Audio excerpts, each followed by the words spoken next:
جمعے کے وقت خطبہ دیا، جس میں وہ کہتے ہیں، ایک مختصر ترین خطبہ تھا وہ، جس میں وہ کہتے ہیں کہ 20,000 افراد جو تھے وہ شہید ہو چکے، 70,000 سے زائد زخمی ہیں، اور 20 لاکھ سے زائد ہیں جو بے گھر ہو چکے ہیں۔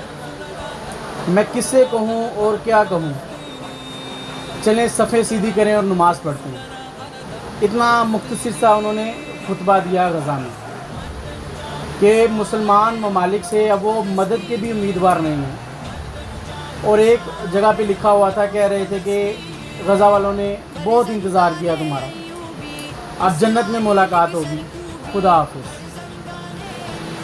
اگر اب سوچا جائے تو ہمارے مسلمان ممالک کے تمام سربراہ 56 ممالک ہیں جو اسلامک ملک ہیں، جو کہ غزہ کے لیے کچھ بھی نہیں کر رہے، سب ایسے ہی بیٹھے ہوئے ہیں۔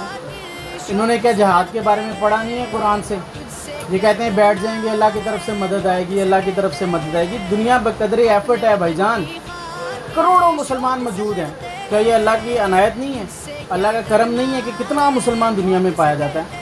اور کوئی بھی غزہ کے لیے نہیں ہے، سب اپنے اپنے ملکوں میں بیٹھے ہوئے ہیں، صرف پوسٹ پڑھ رہے ہیں، دیکھ رہے ہیں، حکمران سب کو پتہ ہے کہ کیا ہو رہا ہے اور کیا نہیں ہو رہا۔ بچے بم پھٹے ہیں، آپ نے ویڈیوز بھی دیکھی ہوں گی کہ بچے آسمانوں تک اٹھے ہیں، کہ شاید مسلمان اندھے ہو چکے ہیں، ہم اڑ کر ان کو دکھائیں کہ بھائی ہمیں دیکھو کہ ہمارے ساتھ کتنا ظلم ہو رہا ہے، لیکن مسلمان حکمرانوں کے کانوں پر جوں بھی نہیں رہی۔ اب جہاد کے بارے میں فرمایا گیا کہ تم جہاں کہیں مرضی چھٹ جاؤ، موت تو تم تک آ کر پہنچے گی۔ تو اس کا بہترین حال یہی ہے کہ بہترین موت جہاد ہے، جہاد میں شہید ہونا، شہادت سے بڑی موت تو نہیں ہے۔ جہاد کے بارے میں کہہ رہا تھا آپ سے کہ اگر اللہ کی مدد آنی ہوتی تو غزوہ تبوک، غزوہ خندق، غزوہ بدر کیا تھا؟ ٹھیک ہے، حضرت امام حسین بھی نکلے تھے تو کلمہ حق کے لیے، کہ کوفیوں نے ان کو بلایا تھا، کتنے خط لکھے تھے کہ ہمارے پہ ظلم ہو رہا ہے، اسی لیے تو وہ نکلے تھے، شہادت ان کو بھی ملی۔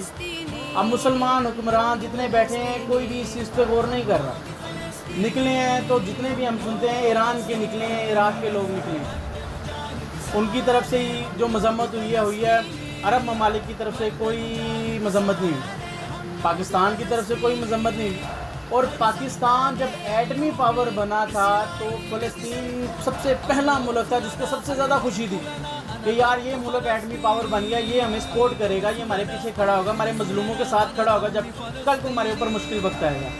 اور آج جب مشکل وقت آیا تو پاکستان نے چوڑیاں پہن لی۔ ایٹمی پاور ہونے کے باوجود یہ ایسے ہے جیسے کہ اسرائیلیوں کے نیچے لگا ہوا ہے۔ اصل میں دیکھا جائے تو فلسطین، غزہ والے آزاد ہیں اور ہم سب غلام ہیں کہ ہم کچھ کر نہیں پا رہے۔ تو آپ سب سے اپیل ہے کم سے کم آپ یہ سوشل نیٹ ورک پہ آواز بلند کریں کہ کاش ہمارے حکمرانوں کے دماغ میں، ان کے ذہنوں میں یہ بات بیٹھ جائے کہ وہ کچھ غزہ کے مسلمانوں کے لیے کچھ نہ کچھ کریں۔